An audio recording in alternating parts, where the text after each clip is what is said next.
Well, tonight is the conclusion of our Shiloh, as we talked about last week with the families. That was mostly a rabbit trail, and we did that so that today, this evening, most of us can just cover the archaeology and the story. As we mentioned last week, 3 times a year, it was required as a practicing Jew to show up and to celebrate there with the temple.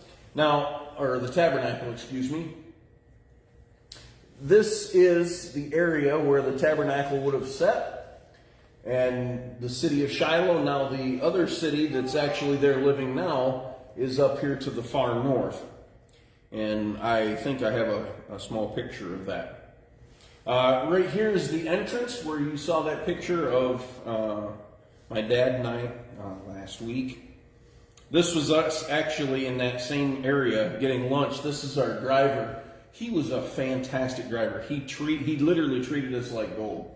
Out of his own pocket, he would go and get bananas or honey, or he would take us to a cousin's shop. And he did know, because obviously he lived there, and he loved to cook himself, actually. This meal, I think he actually participated in cooking for us. Here, this is the dessert he's making, his coffee. Hey, Jonathan, would you go in that study? There's those 2 pink little cups. Their coffee is different than our coffee. We don't put nearly as much caffeine and make it as strong as what they do, and so we can drink more of it. Theirs, it's on the bookshelf, bud, right over on the side. Yep, that's the ones. They had coins on. You would honestly mistake their coffee cups for shot glass. It's like espresso.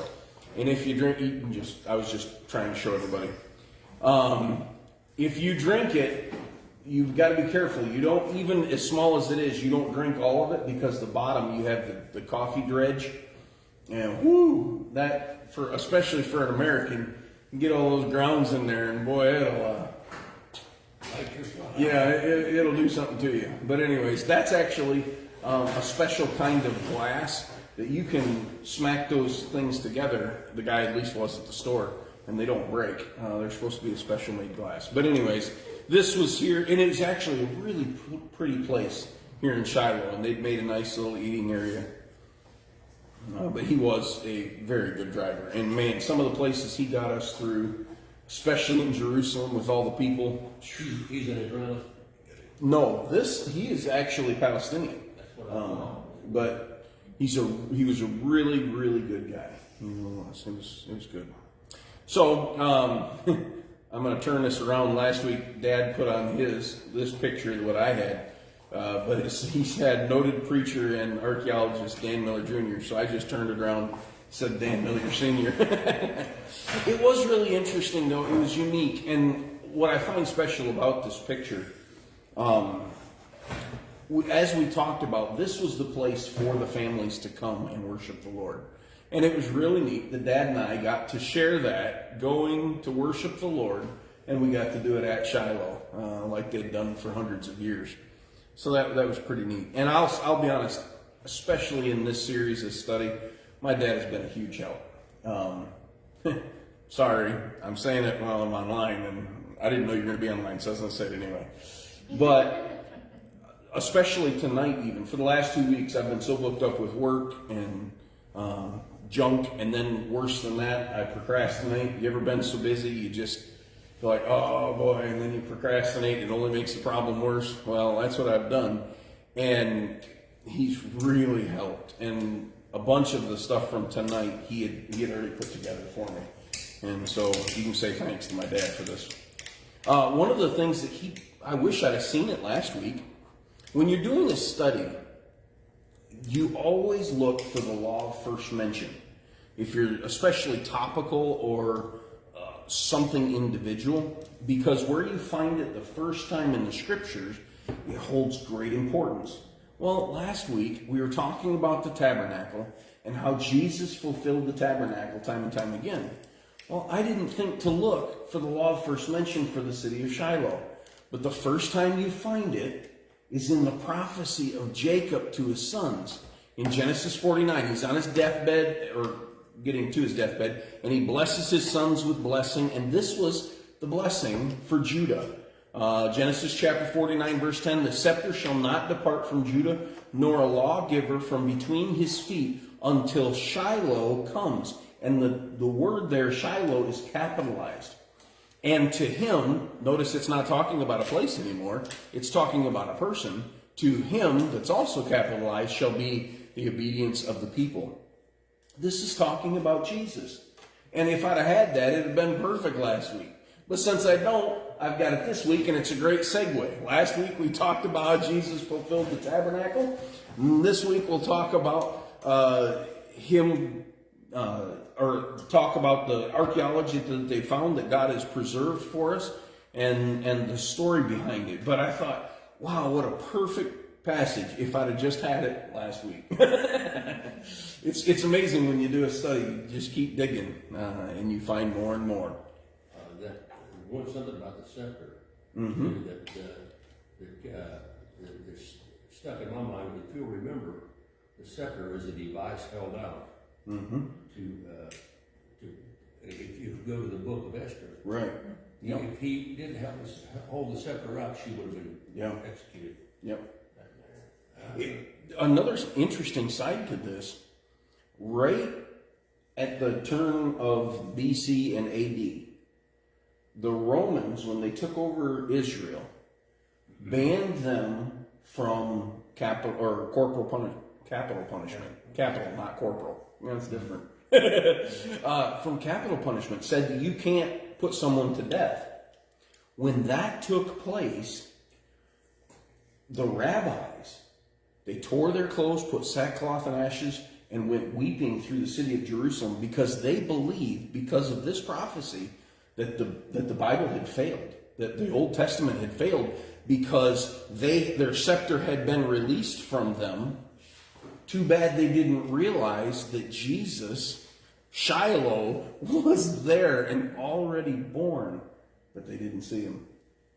Anyways, a neat little piece of history. All right, so Shiloh, like we'd said last week, the tabernacle was in Shiloh almost as long as the the temple was in Jerusalem. It's in a massive, expansive time, almost 400 years.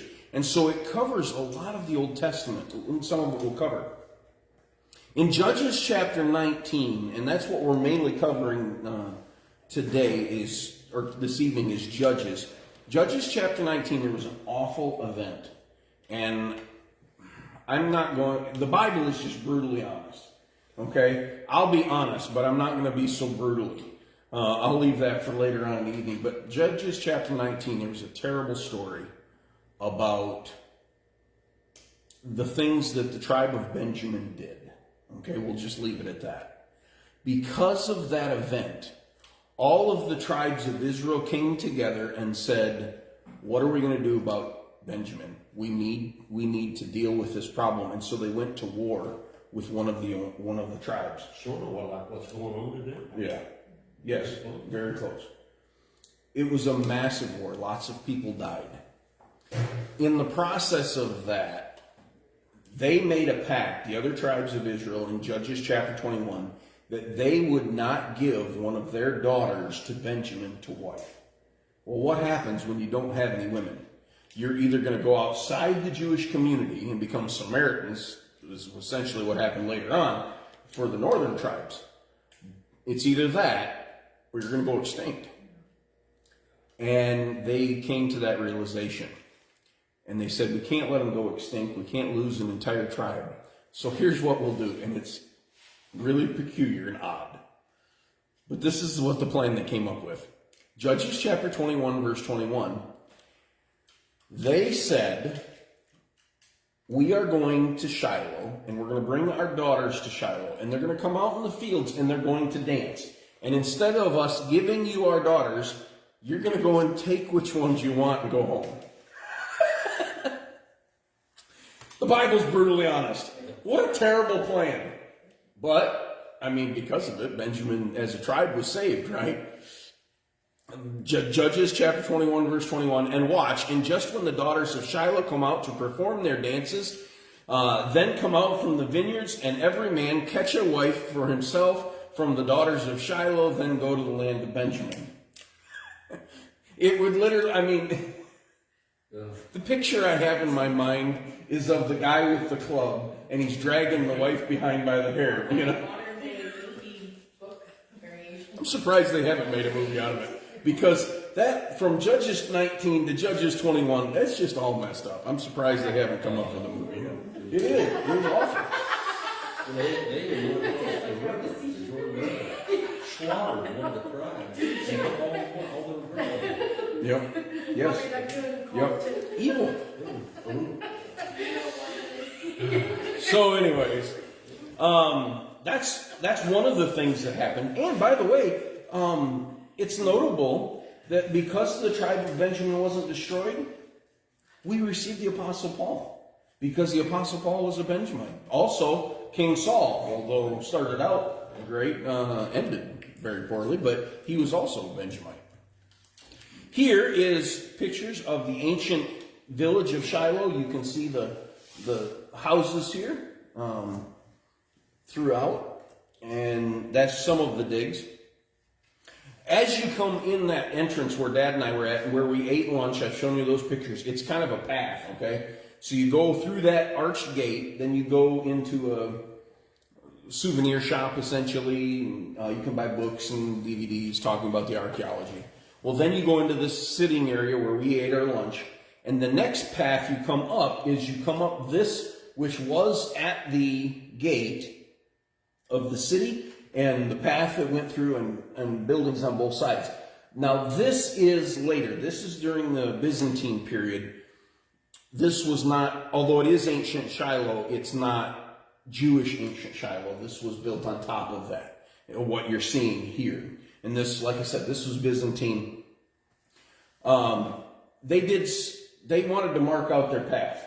And boy, every time you go to a site for archaeology in Israel, you find a Byzantine something. And they did terrible things. And we'll explain some of that in a minute. Here is some of, as you're going up that path, if you look to the right, this is where this town is at. And this is an olive press. I looked it up to make sure. It's an olive press from the Byzantine period. And they had an entire work here where they would crush the olives and they would press the olives. Just a massive undertaking, and it's ancient. Anyways, here is some more pictures of the ruins. You go over the hill and you come to this side, but this is not Byzantine anymore. This is Canaanite. This is much older. You're talking another 1,000 years older. When Israel came in to take the land, they come into Shiloh, and this is a very well-fortified city. They show up and say, and we don't find this in our scriptures, but we find it in the Mishnah and other historical references. They show up to take the city, and the city was like, listen, instead of just killing us off, here, just take everything. And they just picked up and moved on. And apparently there was 2 people that didn't do that, and they died at the gate. But might made right on this story. Israel came in and they just took over. That was the way it was. But because of that, we do find out that some of these same people, they were Canaanite, but they were from the area of Shechem, which is to the northeast. They became believers in Yahweh after this occasion. They incorporated it in. Now it's a whole lot easier for pagans to just join the Jewish religion as it was the other way around. If you went from Jewish to pagan, you lost everything. But the other way around, coming from paganism into Judaism, it was as difficult as we would think it to be. It actually wasn't. Think about Rahab. They just accepted her in. If you're going to believe our gods, you're going to do our ways and obey our laws, come on in. And so that's what took place here. this is what I will look like in probably 20 years, 25 years. This is my dad, and they had him read some of the passages. Jeremiah 26, verses 6 through 9, and Jeremiah 7, verse 12. This is one of the potential sites where the tabernacle would have set. We'll talk about that in a minute. But in this reading, it's a really sad commentary about the history. In Jeremiah chapter 7, verse 12, God tells Jeremiah, I'm going to give you a message and you're going to preach it and they're not going to listen. Miller's paraphrase. Then you go to Jeremiah 26, and God sends Jeremiah to Jerusalem, to the temple. And God says, this is what I want you to tell him, and don't forget a word. Say exactly what I tell you. And what he told him was, if you don't change your ways, look at what happened to Shiloh. My presence was in Shiloh, and it's now a bed of ruins. And Jerusalem will be as well. Needless to say, they did not take the message that Jeremiah gave very well. It was not a well-received message, but you know what? It came true. It came true. This is probably possibly, I should say, what the tabernacle looked like during Solomon's day. All through the wandering in the wilderness and then moving into the land, it was a tent. And it was set up by poles and curtains and all. But when you go to 1 Samuel, chapter 3, verse 15, Samuel's job was every morning to go open up the doors. You didn't have doors on curtains. You pull them out of the way, right? Jewish scholars and rabbis believed that it was actually concrete by this point. They realized, okay, this is where it's going to stay. And so they put concrete up. But because they wanted to stay to the law, they still had the coverings over the top of the building, to keep with its standards. That's what they believe. Anyways, and it's actually what they're finding in the archaeology. It's a distinct possibility. I never heard. Yeah, I hadn't either. In fact, they weren't really sure where the tabernacle would set. And there's been 5 different ideas. But they're doing the dig literally right now. When Dad and I were there, they had stopped for the season, but they had been on site digging a month prior, us getting there. So it is a dig going on right now, and what they're finding even in this year is it's amazing stuff. But we'll talk about that. Also, when it's believed that Eli and Samuel had rooms inside the tabernacle because it was close enough that that God could speak to Samuel, and Samuel would come to the Holy of Holies and hear, because he spoke from the Holy of Holies. So anyways, that's it. This is one of the possible sites, or possibly what it might have looked like under the tent. And you can see there's the laver that we talked about last week. Here's the altar with the ramp. Here's the door. And then that's the holy place. And here, separated in the back, is the Holy of Holies. This is a picture also of this Canaanite.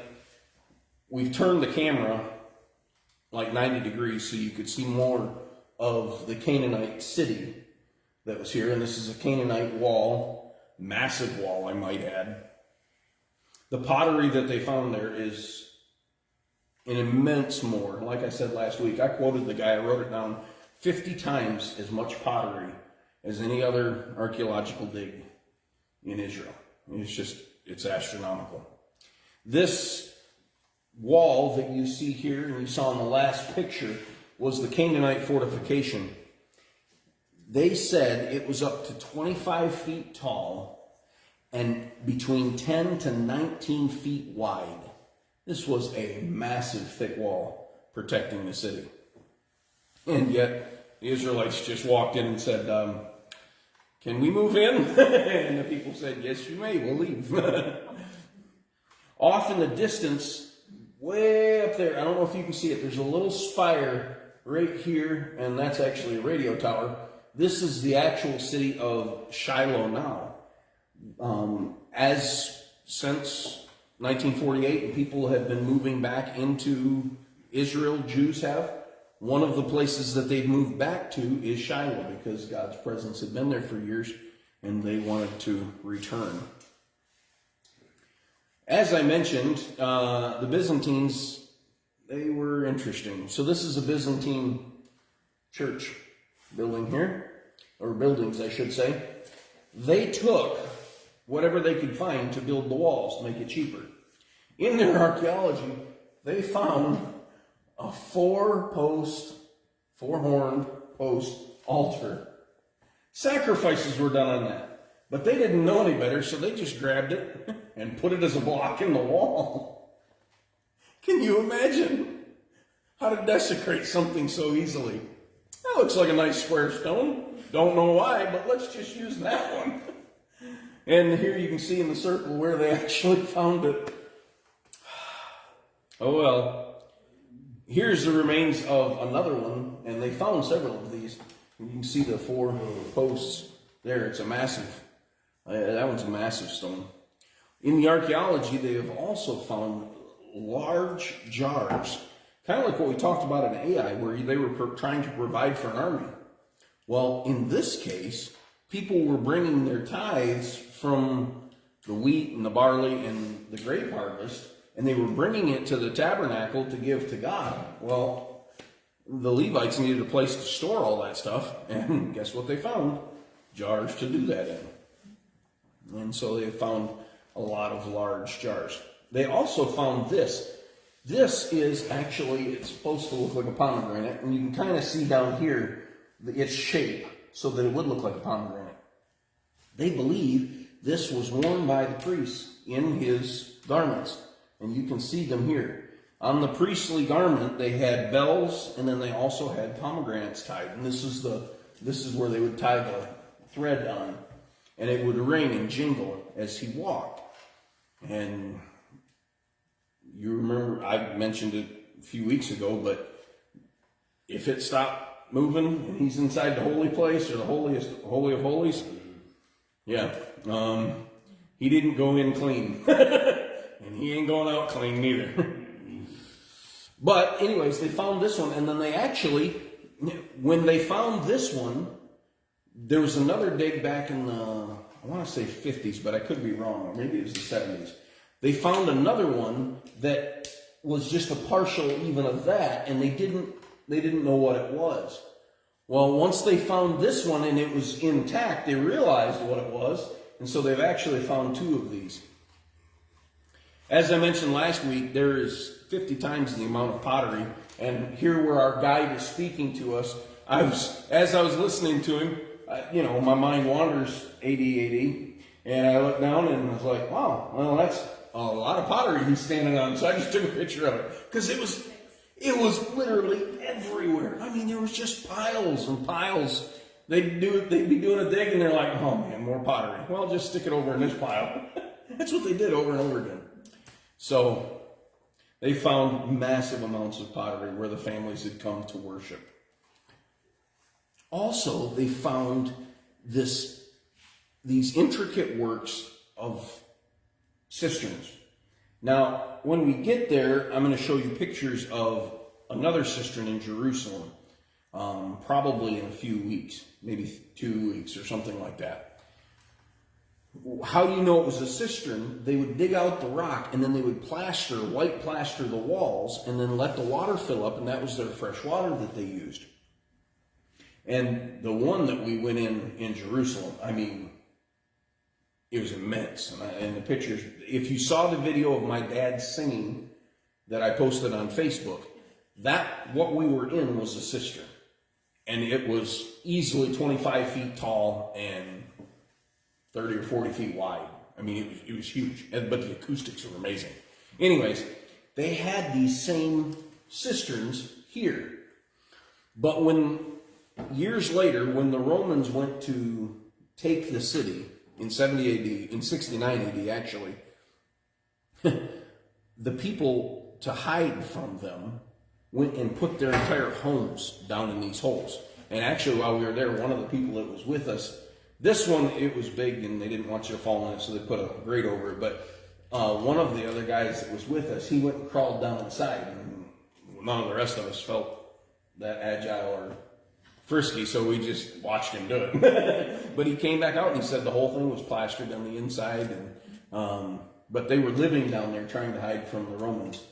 It didn't work, but that's what they tried to do. There are 5 ideas about where the temple would have been located, or the tabernacle. I keep saying temple, excuse me. And by the way, you see here, this is a drone footage, but there's a hill here, but then everything else around it is a hill, and there's a valley around. And I can just picture in my mind all of these families coming up on these hills, looking down at the tabernacle, looking down at where God speaks to the people, to their priests, and being able to just enjoy God's presence there. I think it's so neat. But that's the picture, that's the idea. And here is the first site. And it's up on top of the hill, next to that little, it's an odd-looking round thing. It looks like a flying saucer, but it's not. It's actually supposed to commemorate where Hannah prayed, but we'll talk about that in a minute. The second place is over here on the far end. The entrance, by the way, is way down here, and this is actually the second one. It was under a mosque of all things, and you can kind of see it, as you can see here. I mentioned it as Byzantine, and it wasn't. Excuse me, it was the mosque.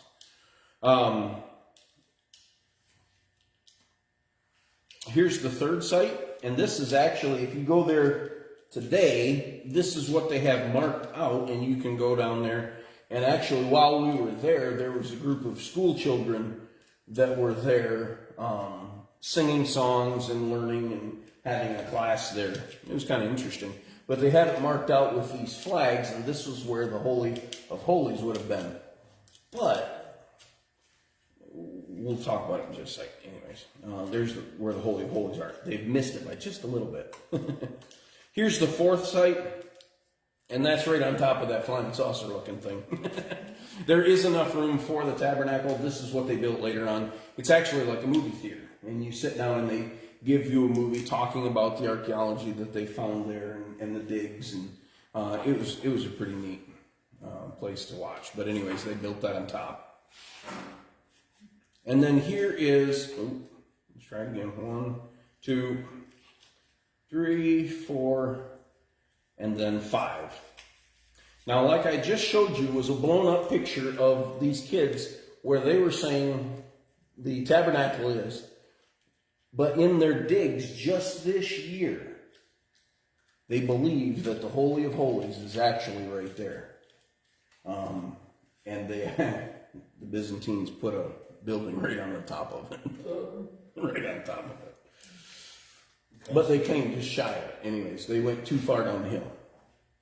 When they actually did the measurements, the building structure actually measures perfectly what the Holy of Holies would have been, and then for the holy place, then further out yet. But it matches exactly. This site stands between the one that we mentioned down there and then the peak or the summit of the hill. At the end of this path, there is a massive trench, and I wish I'd have got a picture of it when I was there, and I didn't. It's possible that they had it covered up with tarps, because like I said, these are blue tarps. They have it covered up when they can't do the digs so that they don't get, stuff doesn't get destroyed. And so it's possible they had them covered, but they were there just a short time before we were, and they had stopped for the season. But anyways, I wish I'd have got a picture of this trench, because what they found was animal bones, thousands of animal bones, all in this, right off the Holy of Holies. I mean, just right there. Now, what was interesting about it is, if it's Jewish, what do you not expect to find in a big pile of bones? Unclean animals. Guess how many unclean animals they found? 0. So whether this is the Holy of Holies or not, it's still yet to be seen. This is the most likely site because of its dimensions, that it does match 1 Samuel chapter 3, but also it is right next to that, and it's called the Favisa. I almost forgot that, but I remembered. And here is what they believe to be the site of the tabernacle. Okay, I'll just leave that there. If the picture would have been taken square, it would have looked square, but this is 15 by 15. Exactly. And then these are actually later period walls that the wonderful Byzantines put right on top of it. This would have been the holy place. Remember we mentioned last time it's 15 by 15, and the holy place itself was 15 by 30 to make the whole holy place 45 by 15. And then you had the rest of the area beyond that. 1 Samuel chapter 3, verse 21, and the Lord appeared again in Shiloh, for the Lord revealed himself to Samuel in Shiloh by the word of the Lord. And they did, I should say, find pottery of the Canaanite period there. And this is the path. To the left and to the right is the rubble of homes. And just past that sign is where they believe that Eli would have been sitting on the day he died, which we will talk about in just a second. A lot of excavation has been done this year, and who knows what's going to happen in this next year's dig. 1 Samuel chapter 4, verse 13. Now when he came, there was Eli, and he was sitting on his seat by the wayside watching, for his heart was trembling for the ark of God. And when the man came into the city and he told it, the cry of the city came out. Now remember, this is the path. This is somewhere close to where he'd been sitting. There's houses on either side of this, and this would have led up, okay? Then it happened, 1 Samuel chapter 4, verse 18, when the soldier made mention that the ark of God had been lost, Eli fell off his seat backwards at the side of the gate, and his neck was broken, and he died, for he was old and heavy. And he was a judge for 40 years. So we need to talk about who the Philistines were. We often get them confused with the Canaanites, that they were somehow relation. They were not. Philistine people were drastically different than Canaanite people. The Philistines were considered the sea people. Isn't it just wonderful when science wants to prove something so strongly that they go and do massive tests, and then once they find the results, they keep their mouth shut? Yeah, that's what happened when they did the DNA project. The Human Genome Project, because they wanted to prove evolution, and they wanted, And then when it came out, they acted like nothing ever happened. Well, something that they found out was that these Philistines were actually from the Mediterranean Sea. Yeah. Yep. Cyprus and all of that area over there. Now, and you could fall off the rabbit trail. I mean, go down deep in that rabbit trail, and that's a lot of fun. I've done it. But I'll leave that for you. We don't have time tonight. But what we find is the Philistines, they were always on the Mediterranean side, and they were a sea-warring, trading people. And if you get into Egyptian records, they talk about the sea people coming and attacking them, raiding them, and taking their goods quite often. Well, you also find that in Israel. That these Philistines had come in, they would settle their cities, they would come in, they would attack, and then they would run off with everything. The reason we bring this up is because of 1 Samuel chapter 3 on. Here is Shiloh. This is where the tabernacle would have sat. So let's start down this story path. 1 Samuel chapter 4, we begin. Israel went out to engage the Philistines in battle. Now over here, you see Joppa. That dark area is the Mediterranean Sea. Okay? Actually, that's where we flew in, was Tel Aviv. And then we went up north from there. But anyways, Israel goes out to attack the Philistines. The Israelites were camped at Ebenezer, while the Philistines were camped at Aphek. Verse 4, so the people sent, between verses 2 and 3, there was a battle, and Israel got beat up really bad. So, verse 4, the people sent word to Shiloh, and they took away from there the ark of the covenant of the Lord of the heavenly armies, who sits above the cherubim. 1 Samuel chapter 4, verse 4. So they got whipped. They wanted to bring the ark of the covenant out and said, hey, if it goes with us like it did when we were taking the land, we'll have success, because it's all about God's presence, God's, golden altar here. We'll win this.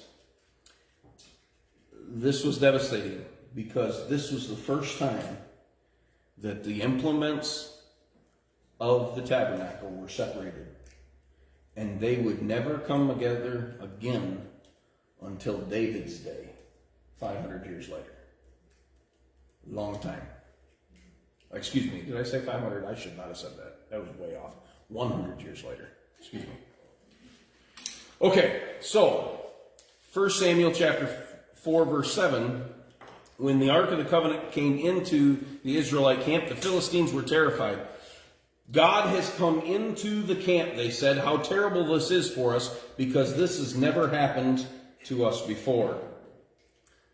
Unfortunately for the Israelites, God was not pleased with them moving his mercy seat, and they lost the battle. Hophni and Phinehas, the sons of Eli, the high priests, were killed, and the Ark of the Covenant was taken. And Eli dies, as we read earlier. 1 Samuel chapter 4, verse 15, it tells us that Eli was 98 years old and he was blind. In verse 18, when the soldier mentioned the ark of God, Eli fell off his seat backwards and he died. Verse 19, at this same time, the wife of Phinehas heard the news and had a premature birth of a son. As she's dying, the nurse says, don't worry, your son's going to live. And she names the boy Ichabod, because the glory has departed.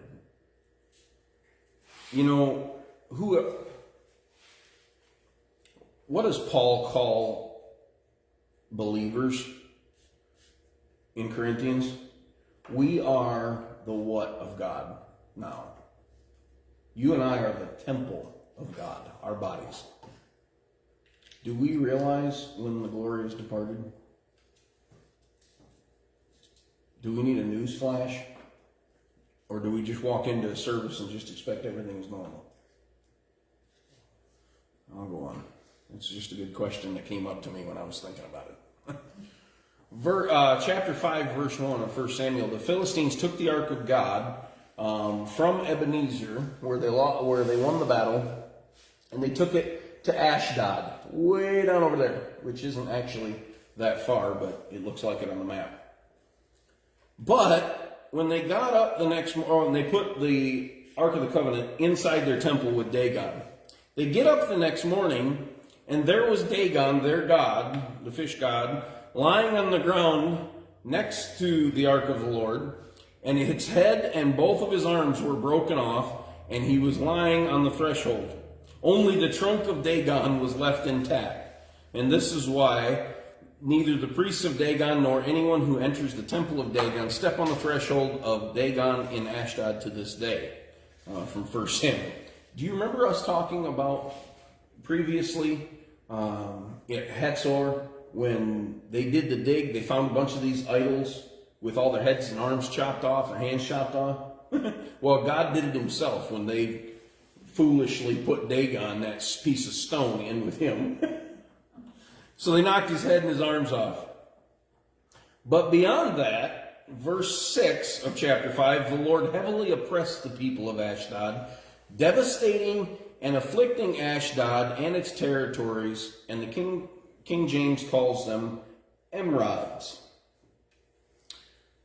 The word lets you know that it's very close to our English.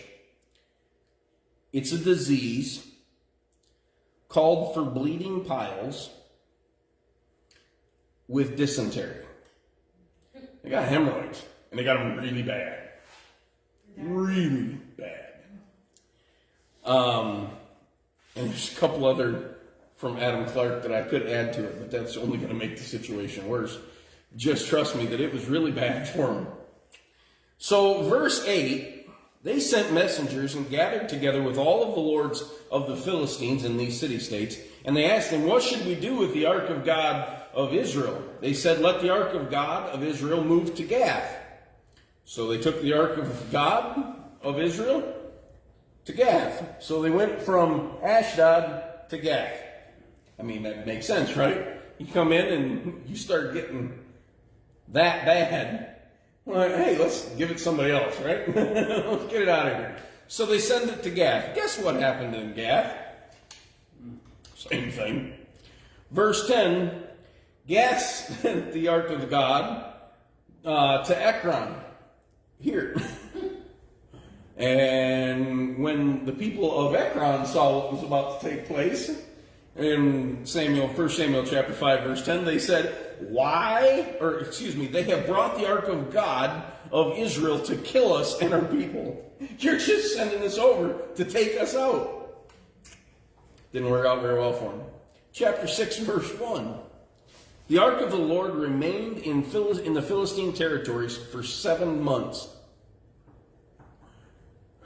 Can you imagine having that problem spread across all of your people for 7 months? That was bad. Well, chapter 6, verse 1, they're about, all right, we got to do something about this. How do we get this thing out of here? We got to send this place somewhere else. So they asked their priests, and this is what the priests told them.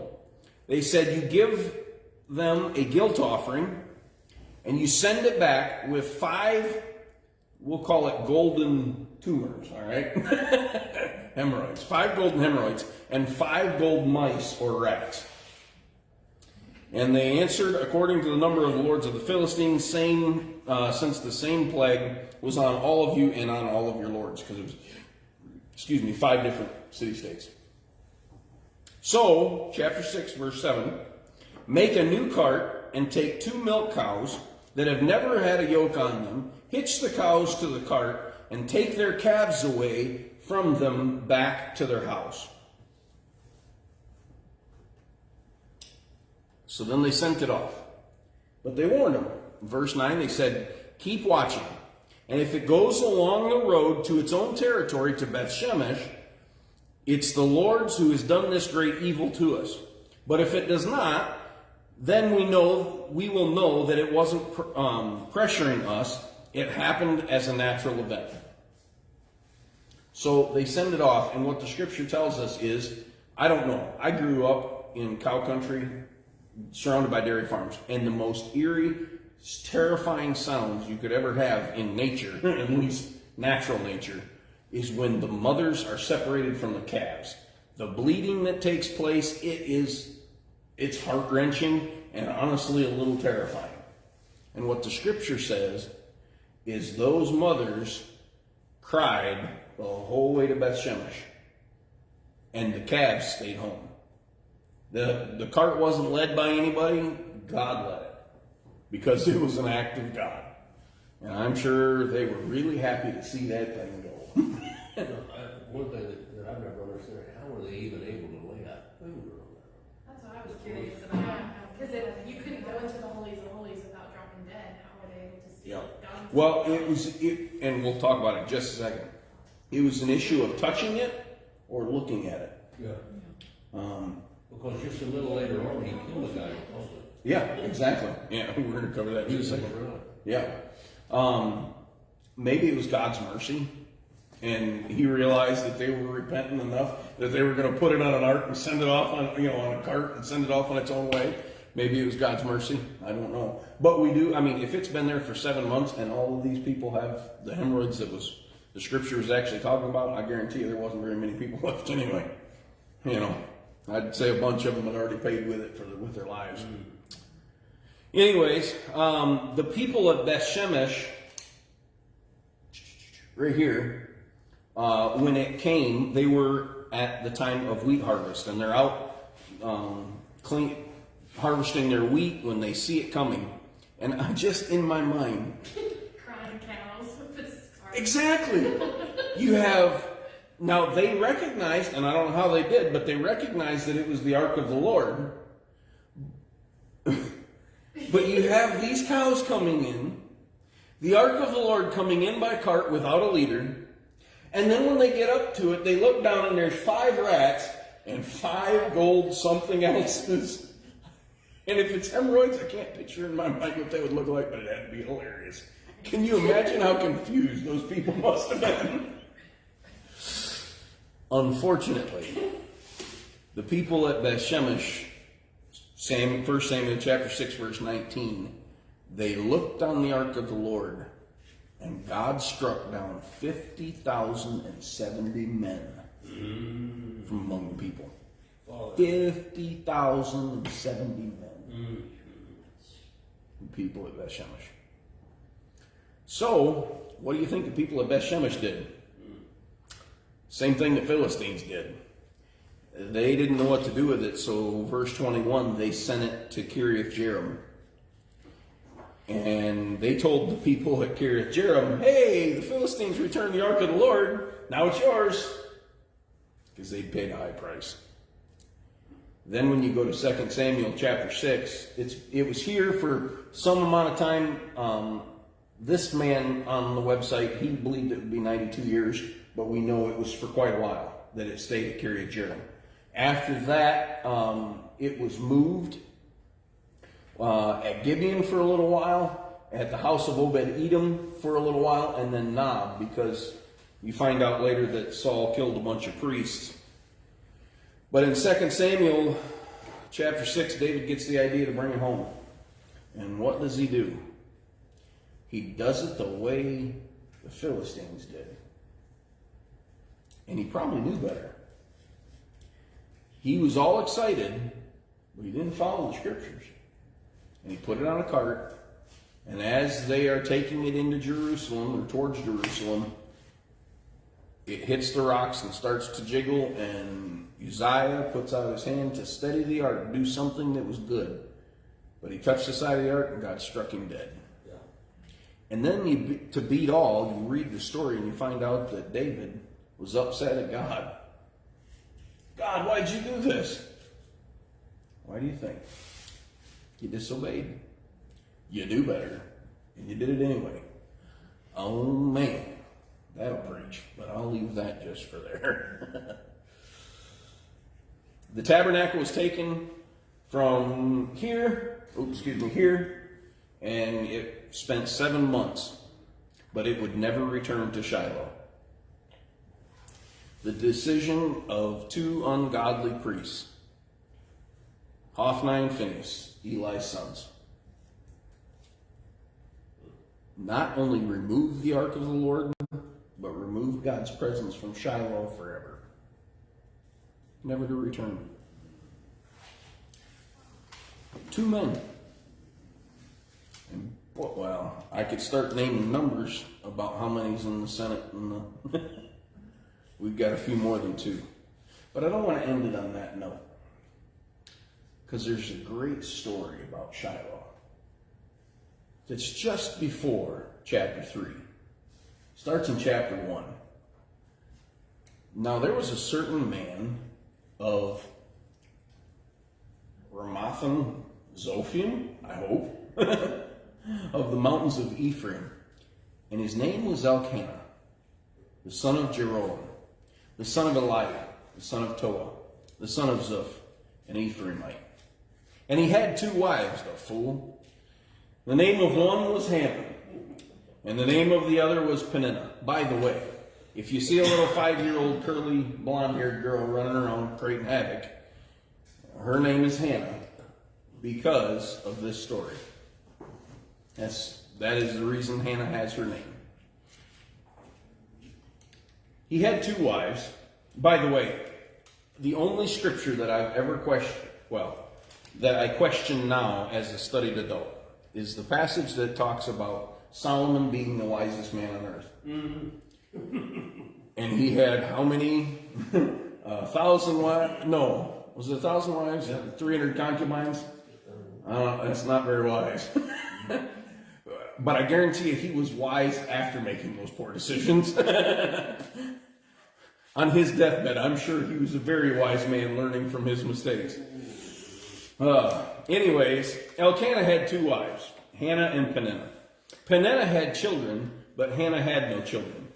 This man went up from the city yearly to worship and sacrifice to the Lord of hosts in Shiloh. Also, the 2 sons of Eli, Hophni and Phinehas, the priests of the Lord, were there. And when the time came for Elkanah to make an offering, he would give portions to Peninnah, his wife, and to all of her sons and daughters. But to Hannah he would give a double portion, for he loved Hannah, although the Lord had closed her womb. And her rival also provoked her severely to make her miserable, because the Lord had closed her womb. By the way, if you just don't want to have children, all you got to do is just have your husband love you. When there's multiple wives and the one's loved, there's always a problem with it. And now there's a miracle that takes place, but you do the studies. It's all over the place in the Old Testament. I don't know why, but anyways. So it was, and that was only a joke. All right, I'm being facetious. So it was year by year, when she went up to the house of the Lord, that she provoked her. Therefore she wept and did not eat. Then Elkanah, her husband, said to her, Hannah, why do you weep? Why don't you eat? Why is your heart so grieved? Am I not better to you than 10 sons? Boy, he thought a lot of himself, didn't he? So Hannah arose after they had finished eating and drinking in Shiloh. Now Eli the priest was sitting at the seat by the doorpost of the tabernacle of the Lord. This is probably the same place where he later would die. And she was in bitterness of soul, and she prayed to the Lord and wept in anguish. Then she made a vow and said, O Lord of hosts, if you will indeed look on the affliction of your maidservant and remember me, and not forget your maidservant, but will give your maidservant a male child, then I will give him to the Lord all the days of his life. And no razor shall come upon his head. And it happened, as she continued to pray before the Lord, that Eli watched her mouth. Now Hannah spoke in her heart, only her lips moved, but her voice was not heard. Therefore Eli thought she was drunk. This poor lady. Her husband loves her, but thinks he's all that in a bag of chips. The other wife can't stand her and picks on her all the time. The priest thinks she's drunk. So Eli said to her, how long will you be drunk? Put away the wine from you. And Hannah answered and said, no, my Lord, I am a woman of a sorrowful spirit. I have drunk neither wine nor intoxicating drink, and have poured out my soul before the Lord, poured out my soul before the Lord. Do not consider your maidservant a wicked woman, for out of the abundance of my complaint and my grief I have spoken until now. You know, God hears the prayers of desperate people, doesn't he? Then Eli answered and said, go in peace, and the God of Israel grant you your petition which you have asked of him. And she said, let your maidservant find favor in your sight. So the woman went away and ate, and her face was no longer sad. By the way, verse 18 answers the question, which comes first, the chicken or the egg? Do you know that? You ask how? Yeah. Well, verse 19, verse 18, she's convinced she's going to have the son, right? Verse 19, then they arose early in the morning and they worshiped before the Lord and returned and came to their house at Ramah, and Elkanah knew his wife, and the Lord remembered her. It was there that she conceived, verse 19. So, before the egg, God had already blessed him with the chicken, or the Samuel, as it were. It's just a joke. It's just a joke. But it does lead to a point that I want to make. All it took from God was the priest saying, God's going to answer your prayer. And she had the faith that God had answered it and completely changed her tune before anything had happened. Now, we know that obviously Elkanah and Hannah, they already knew each other in the King James English. We know that. But she wasn't pregnant in verse 18. She got pregnant in verse 19. But God had answered her prayer in verse 18. It was her faith. It was her faith. By one lady pouring out her soul to God here, her son brought a whole new nation back to God. You see, the son that she had, his name was Samuel. He's the one that wrote the book that we just read that from. He was the first prophet in Israel. This is the end of the judges. What two men did to remove God's presence from Shiloh forever, the faithfulness of one woman, her desperate cry to the Lord, and faithfulness to keep to her word once she did. Samuel did wonderful things. He was a great prophet of the Lord, and he anointed the first two kings of Israel. Absolutely. And we're going to be talking about those in the next 2 weeks. God hears the prayers of desperate people. And I don't think, honestly, we get desperate enough. You know, Jesus even mentioned that the squeaky wheel gets the oil. That's the dumbed down version of the parable that he gives of the judge. Woman keeps coming and keeps asking. And finally, the unrighteous judge answers her just to get her out of the courtroom, right? Yeah. How much our loving Heavenly Father. But we don't continually pray in earnest with passion and really mean it. We're not willing to sacrifice to get the answers that we seek. You know, the same thing basically happened with Leah and Rachel. That's right. That's exactly right. Yep. That was one of the ones I mentioned earlier. God answers the prayers of the desperate. What has been on your heart that you're desperately wanting God to answer, but you haven't asked in a desperate way?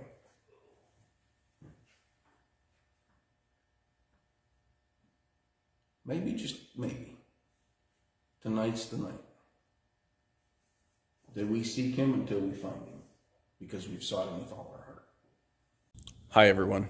Thank you so much for watching. It really does mean the world to me that you're getting a blessing out of it. If this video was a blessing, make sure to hit that thumbs up button for me. That way other people can find it as well. Here in the link section, you'll find playlists and new videos that we put out. We try to do 2 or 3 a week. You can also subscribe to the channel by pressing on my face and then hitting the bell icon, and that will alert you to new videos. May God richly bless you.